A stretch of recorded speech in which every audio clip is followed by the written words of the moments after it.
to the home of youngest Malik champion and Ferrari's biggest fan, and of course Ferrari's fastest driver, as we will start the final fourth of the 2025-2025 FI Formula 1 season at the circuit that was designed to assemble one of the most challenging turns on the whole calendar. Well, everybody, welcome here to the home of not just our favorite restaurant, the Texas Roadhouse, where we celebrate many victories, especially the Grand Prix victories, but it is definitely home of the circuit of the Americas over here. So everybody, welcome to the proper United States Grand Prix. And I have to say, despite finding this track really challenging, I think we can be in for a really good hot lap over here for this maybe very special round 19 of the championship. So over here we will climb, we will do it obviously with the most fashionable F124 cars. We will climb into the cockpit of this Scuderia SF1000T N18 Formula 1 Racing Simulator, obviously designed for Scuderia Ferrari. As you can see over here, we've reinforced it as well, so that will be absolutely fantastic. And we will first tell you about the setup, because it's a real challenge to set the car up over here. There are some fast turns, some high speed corners, low speed corners. So what do you need? Do you need more wing? Do you need less wing? More, less downforce? Jan, the smiling sun champion, Ferrari's fastest driver, will tell you everything about it, obviously, as we are getting deep into the October and almost to the beginning of the November. We will then go on a warm-up lap. Obviously, we've never been to the circuit of the Americas, but we definitely are getting better and better, especially through the Sector 1. So we will tell you exactly how to tackle, all of the turns in order to get the best possible lap time, where to engage the battery, for example, and also, how to track my change, for example, during the bad weather conditions. And we will then go on a proper hot lap over here. We were super fast, so obviously, as you've already seen in the fastest laps, so we will see what happens. And of course, as you guys know, the United States Grand Prix, kind of the final 6 races, they always feature 3 sprint races, right? So now, traditionally, pretty much just like last year, this will be the 4th sprint Grand Prix weekend of the season, and obviously the penultimate one is in Brazil, and the final one then in Qatar. So a lot of it is building up. So you will see obviously this special lap 24 hours before the actual practice one starts over here. Hey, I've been on a pole position, I've won here before, I've been on both the sprint pole and the Grand Prix pole, so there's no better driver to describe it, even though I had my fair share of bad luck and DNFs due to the crashes and obviously due to the mechanical failures here. So we will see us, we will be chasing our second Grand Prix victory this weekend. Can we get it? What do you think? And of course, our first sprint victory here as well. For Scuderia Ferrari, we've been very successful in the United States, especially with Michael Schumacher at the Indianapolis. And obviously we dominated the race last year, so we cannot wait for it. So yes, let me climb into the cockpit of this beautiful SF1000T N18 Formula 1 Racing Simulator over here. And we will, of course, take our Ferrari over here for a spin. And we are going to go to none other than the United States, right? Sometimes referred to also as the Texas Grand Prix, because obviously there are so many races now in the United States. Obviously this is the second race after Miami. You can see the proper flag, obviously Texas being the proper state of the United States. This is a great observatory kind of tower from which you can view the track. It might not be the most delicate in terms of the architectural taste, but hey, again, this track is definitely a staple on the Formula 1 calendar, and this is the setup that you need to master it. So as you can see, I've been flying around this circuit over here. So let me pull up the car setup. So it's very important to actually make sure that the car sticks to all of the turns, right? So that you can really attack them. Fuel load stays at 10 kg, 10 kilograms, but look at the aerodynamics. So front wing aero at 50, so as maximum as you go. So we are using the same front wing aero, like for example in Monaco, rear wing aero at 40. That allows you to have a decent, obviously, speed down the straights. Transmission differential adjustment on throttle at 80%, and 55% is the differential adjustment of the throttle, with our favorite engine braking for F124 at 100%.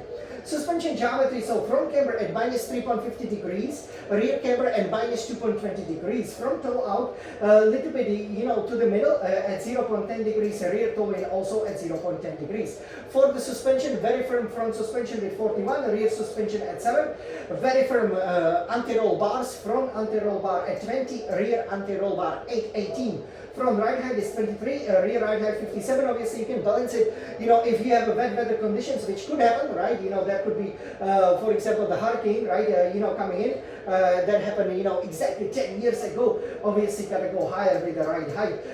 Also, there are the circuit's quite bumpy, so you don't want to go, too low because you can vary your plank, and for that you can get disqualified. So always be careful with that. Brakes, brake pressure 100%, front brake bias at 58%. That works for Ferrari's fastest driver, Jan the Slowest champion. Tires, front right tire pressure at 29.5 psi per square inch. You do the same for the front left tire pressure. Rear right tire pressure is also all the way to the maximum 26.5 psi per square inch.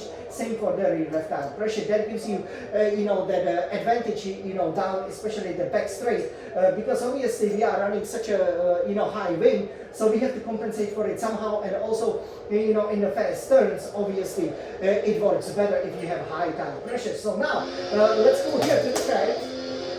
Okay, so we will take it from the computer. We will be going 7th gear and then 3rd over here. This is very, very slippery.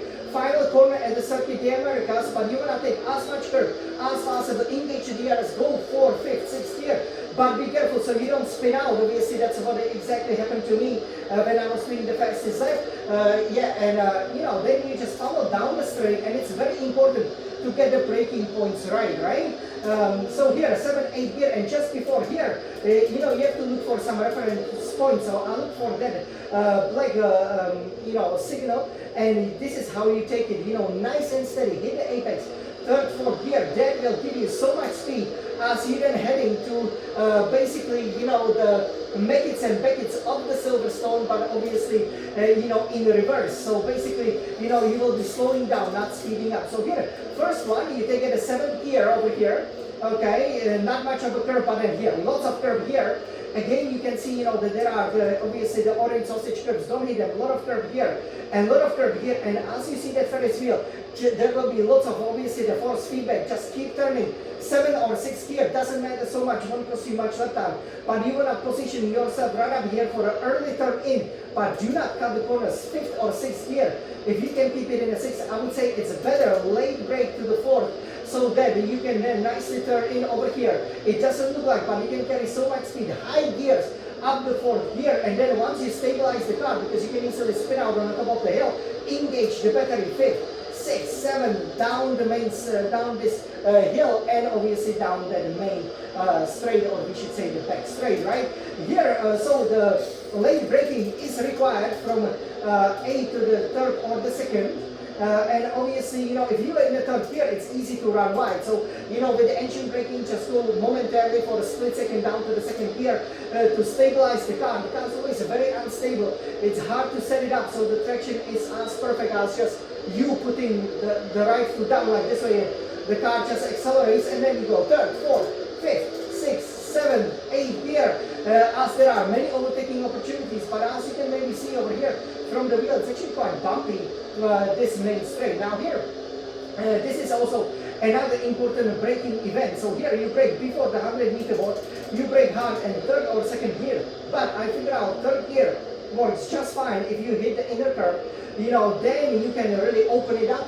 Bit of a battery and get a lot of lap time. 4th, 5th gear, and here this is a lot about setting the right rotation for the car. So 3rd gear, and then mid corner, 4th gear, the car will want to spin out. So don't go full throttle, maybe 50, 70, 80% of the throttle. 5th gear, and brake very early for this turn. Maybe just to the 3rd gear and just let the car rotate, or 2nd gear. Then you can always make the corner once you're confident. Go the 3rd gear, and once the car is stable again, and help yourself up with the battery so that you can tackle these corners all at a full throttle, and always try to hit the inner curves or get as close to the dam for the ideal line. Yes, 5th, 6th, 7th gear. Here is where I crashed with Sebastian Vettel when I was chasing him because the Mosquito landed here. So I made little correction. You don't want to do that. You want to turn in early, 5th gear. So easy to cut the corners over here. We will see. The hot lap is coming up, guys. Can we make it? What do you think? Okay, everybody, so let's go for a hot lap. We are the Smiling Sun champion. Let's go, Jan, come on. This is Circuit of the Americas. Let's go for the championship, Jan.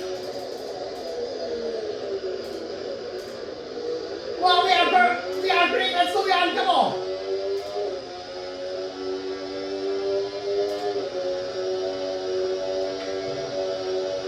Yes, just like it.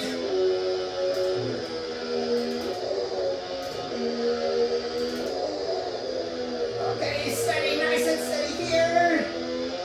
That was very nice, very nice. We always struggle here. But as we get experience, we are so good here. You see that second gear downshift? Wow, oh my god! The prancing horse is in the land of the cowboys. It's really, when I go on the rodeo show, let's go, Jan!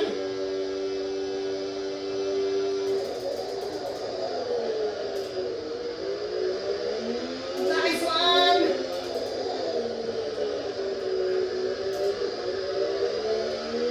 So slippery here.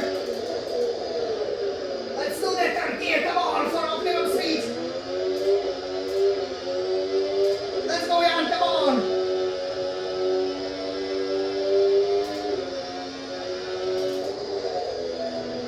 Yes, we didn't get it.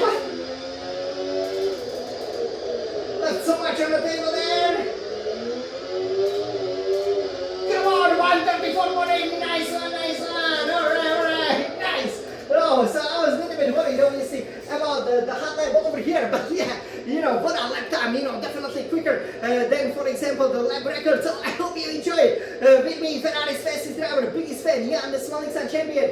So yeah, you can see, once you know how to tackle, the turns, and you can see the car is very, very stable, right? Even going into the blind corner, usually I rely a lot, for example, on the engine sound, right? So it takes, a few laps in a practice, right? And I know, okay, it's a little bit higher up reps in the 7th gear, downshift to the 5th, throw it in. But yeah, if you're split second late, we would cut the corners, which we definitely do not want to do in the hot laps, and that's how you plant it on pole position over here. So I hope you guys enjoyed over here. That was pretty cool lap time, and of course we stay within the 2 seconds as we always aim during the hot laps over here. So look at this, all the American flag is over there. I hope you enjoyed this hot lap. You could see momentarily, we were so good actually, in that first turn. It seems a little bit slow, right? But you could have seen, we were a little bit green, and obviously a little bit reminded me of the Chinese Grand Prix, right? Where we also, tackle it, and we're a little bit up on our fastest ever time, which would be quite amazing if we could just beat it with a hot lap. Well, as it is, we are sure to beat it in several qualifying sessions, starting with the sprint qualifying and then the proper qualifying, as we chasing some world championships. Let's go! Everybody, this was the round 19, the hot lap in F1 24 cars for the proper United States Grand Prix and the Circuit of the Americas on the outskirts of Austin, Texas. And now all I can say is 3, 2, 1, let's race!